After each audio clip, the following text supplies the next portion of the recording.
Le président du conseil départemental de Vendée, président de l'organisation du Vendée Globe, Yves Auvinet, est notre invité ce soir depuis les Sables d'Olonne. Bonsoir.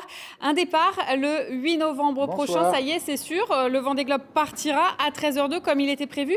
Est-ce qu'il a été à un moment imaginé d'envisager l'annulation de ce départ?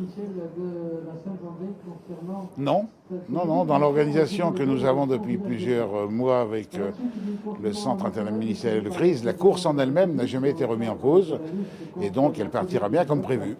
Alors c'est un départ à huis clos par contre. Qu'est-ce que ça veut dire exactement? Ça veut dire qu'il y aura les skippers, leurs familles, le staff sur les pontons uniquement? Voilà, tout à fait. La garde rapprochée, j'irai des skippers qui sont confinés avec eux pendant la semaine qui précède et leurs très très proches. Ce sont les seules personnes qui seront autorisées à aller sur les pontons au moment du départ. C'est une grosse déception pour vous ou vous êtes résigné?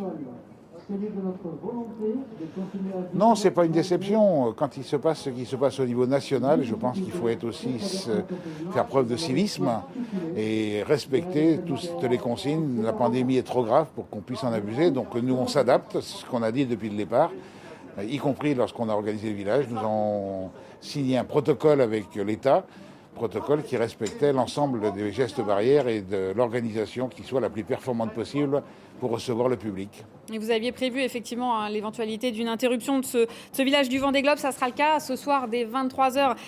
Il va y avoir des ruptures de contrat avec à la fois les exposants et puis les entreprises qui assuraient la restauration sur place. Est-ce qu'on peut déjà chiffrer les pertes à la fois pour les exposants et pour l'organisation? Non, c'est trop compliqué au moment où on se parle parce que c'est quand même une machine qui est relativement lourde et il faudra attendre parce que le Vendée Globe c'est certes un village, certes un départ, mais ce sont aussi des arrivées. Donc c'est à la fin qu'il faudra qu'on regarde tout ça de près.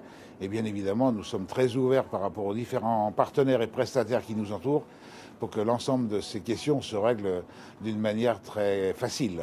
Merci beaucoup Yves Auvinet. On se donnera donc rendez-vous pour l'arrivée, également pour en faire un événement, ce qu'on ne pourra pas faire pour le départ. Merci d'avoir été notre invité ce soir, Yves Auvinet, président du conseil départemental de Vendée, président Merci. de l'organisation du Vendée Globe, à quelques heures de la fermeture du village de la course, fermeture anticipée suite aux mesures sanitaires prises par Emmanuel Macron.